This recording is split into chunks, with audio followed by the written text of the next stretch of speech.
안녕하십니까. 공병호TV의 공병호입니다. 여러분의 후원이 부정선거 의혹 사건의 실체를 밝히고 국내외 널리 알리려는 공병호TV 활동에 힘을 다할 것입니다. 방송 시작하겠습니다. 민경욱 미래통합당 국회의원이 주장하는 중국 공산당 충성분자인 해커가 남긴 흔적이 확실한 설득력을 얻기 위해서는 민경욱 의원이 어디서 그런 숫자 조합을 찾아냈는지를 밝혀야 될 것입니다. 참고로 프로그래머는 자신이 만든 소스 코드 안에 특정 기능 등 자신의 흔적을 남겨두는 경우가 있습니다. 이것을 두고 전문가들은 흔히 이스터 에그라는 그런 이름을 붙입니다. 민경욱 의원이 추가적인 정보를 제공할 수 있을 때 중국 개입은 4.15 총선 부정 개표 의혹과 관련해서 매우 중요한 증거로 채택될 것으로 봅니다. 오늘 이 시간에는 행적과 동기라는 측면을 중심으로 4.15 부정선거 의혹 사건을 복기해 보기로 하겠습니다. 첫 번째 질문은 그동안의 행적입니다. 사람 관계나 나라 관계가 저자세를 취하는 것은 상대방으로부터 무슨 도움이나 지원을 받을 때 받는 사람이 자신도 모르게 혹은 의도적으로 취하는 자세이자 태도입니다.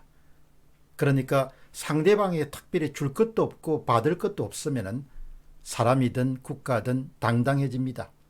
그러나 상대방으로부터 간절하게 뭔가를 원하고 상대방의 협조가 있을 때 자신의 이득이 아주 커진다고 판단할 때는 상대방에게 자연스럽게 저자세를 계속해서 취해서 상대방이 내가 좀 도와줄까 이런 생각이 들도록 만든다는 것이죠.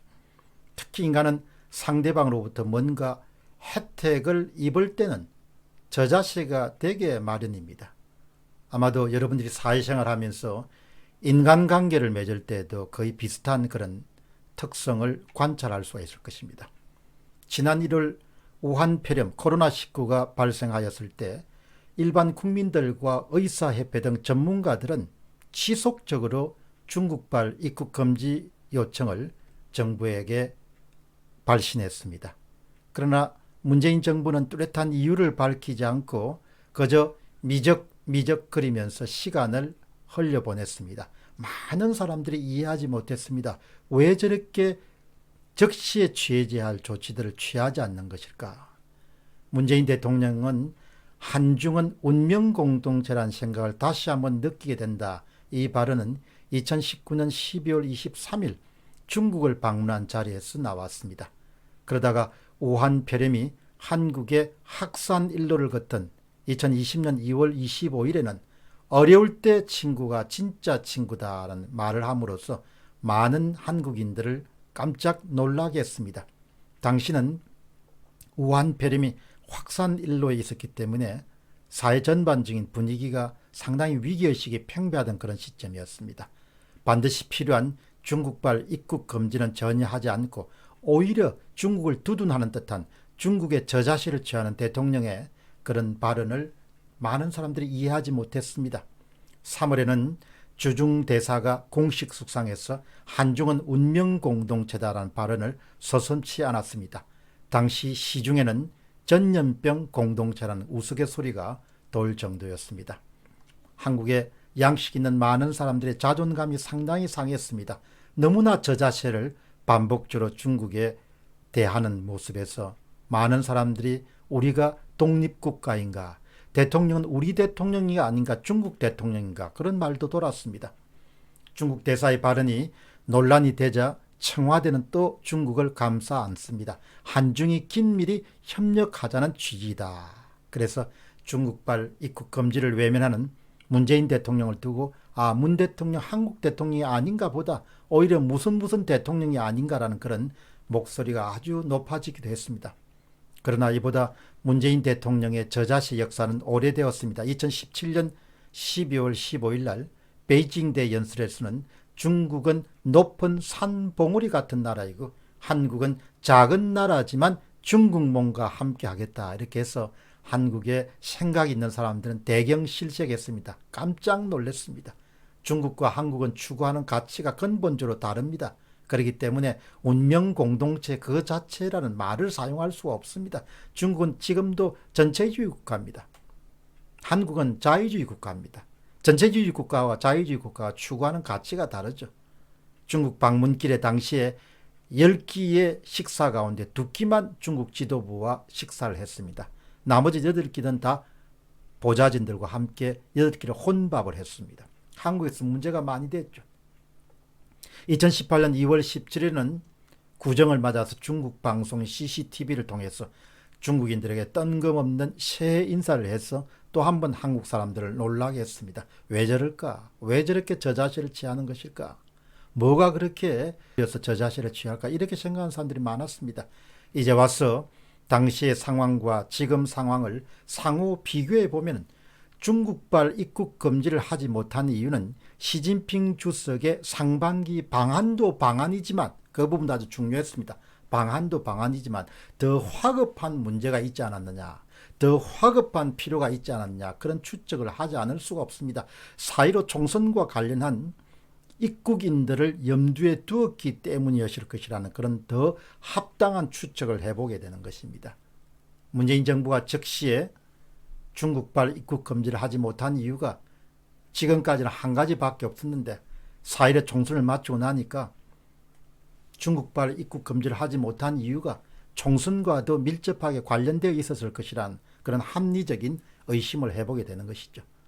다만 중요한 것은 2017년도 취임 이후에 문재인 대통령과 문재인 정권은 참으로 중국에 대해서 공을 많이 들였다는 생각을 하게 됩니다. 왜 공을 들였을까? 그런 의심을 자연스럽게 해보는 것이죠.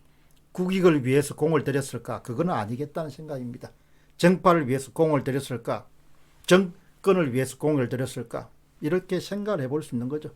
정말 중국발 입국 금지의 표면적인 이유가 아니라 진짜 이유는 언젠가는 밝혀지게 될 것입니다. 세상에는 비밀이 없기 때문에 석연치 않은 이유도 입국 금지라는 그런 국민들의 아주 거센 요구에도 불구하고 그런 거센 여론의 역풍을 맞으면서도 피일차일 미루던 모습이 4.15 총선에 대한 모처의 협조와 관련이 없다고 누가 확실하게 이야기할 수 있겠습니까?